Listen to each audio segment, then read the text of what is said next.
30th April 2021. Just want to give you a quick update on how things are. One small setback where we did the methi. So like I mentioned in one of the previous videos, we wanted to control the weeds in this part of the field while we wait for the grafted brinjal, but unfortunately we couldn't, despite sowing the methi in this place. So the way we sowed methi is to do 1 feet line, 1 feet gap methi lines, and in between, right in the center, we did mullangi, which is radish. Apparently lots and lots of weeds, and the methi did not come properly. So what happened was methi became white like this, because I think the weeds are consuming the manures and water, and not much sunlight available for methi. So now we have decided to remove the methi here and just leave the radish. Radish is okay because they have grown a little faster than the weeds and methi, so they were okay. But since I used really old radish seeds, I think the germination rate is about 50% or maybe even less. Once we remove the weeds, we'll take a count and I should be able to confirm that. On this part of the field where we did the Super Napier,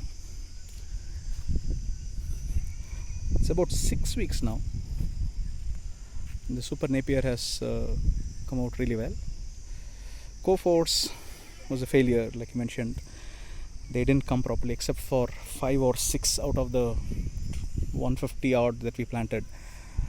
The difference is, for Super Napier we got the rootstock, meaning we had cut the portion just above the root and planted them, while for Co-4 we had cut the stems and planted them, but roots never got developed after that. So learning from the mistake, we got rootstock Super Napier, about 300 of them, and then planted completely in this section, and I can see germination on almost every one of them, 90+% success rate, I would say.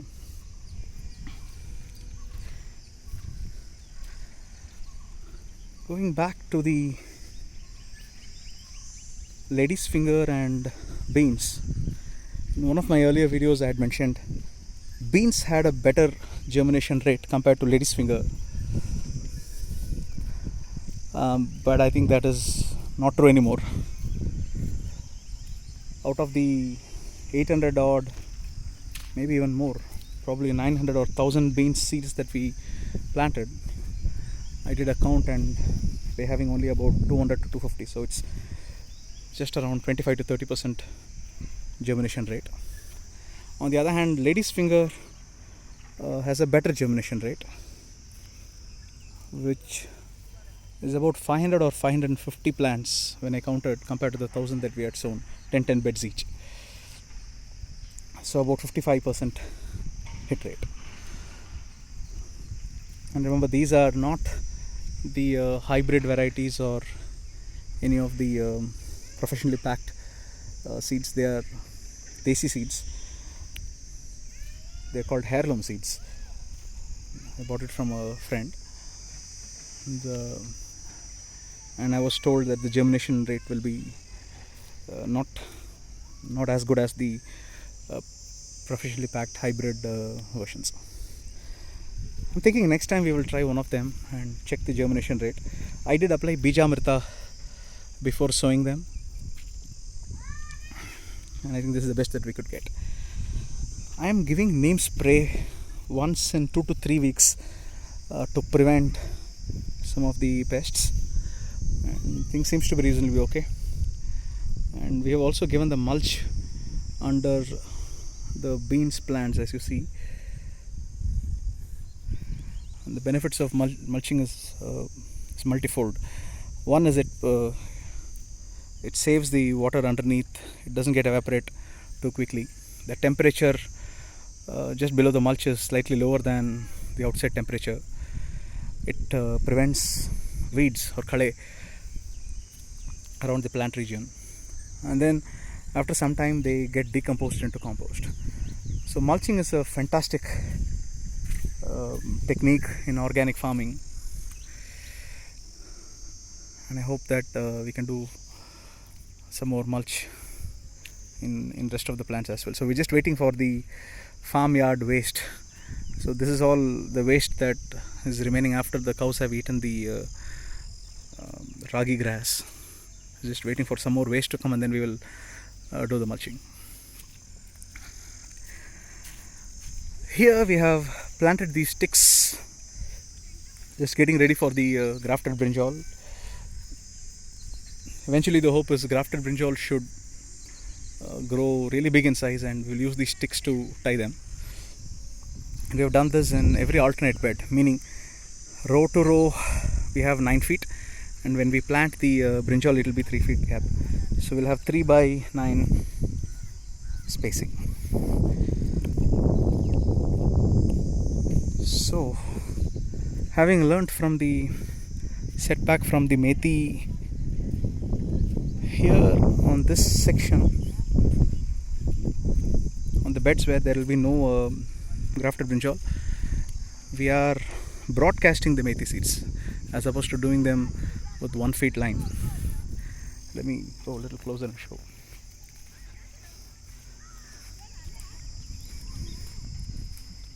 With the help of hoe weeder, we loosen the soil a little bit. The soil becomes like this, really loose, and then we broadcast the seeds like this. So as you see, with the help of hoe weeder, they are loosening the soil. So the two gents, they loosen the soil.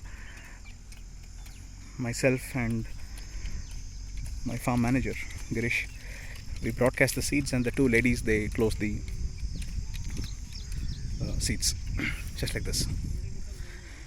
After this we will leave water. Ideal time to do this will be either in the evenings or late in the morning, but logistically it's a bit difficult to come early or make them work late. In the evenings generally we are busy leaving water and taking care of the cow, things like that. So we're right now doing around noon actually. So we started around 10:30. We've done for about 3 hours. So we are doing 5 beds of methi and probably another 5 beds of coriander. And just before that we have sowed the remaining lady's finger seeds I had, and some old seeds of radish. Once things germinate, I'll try and show you another video on how we planted them. So for lady's finger we have done 1 row right in the middle of the bed, 2 feet spacing, and for radish we have done 2 rows in every bed, 1 feet gap between the rows and 1 feet gap between the plants.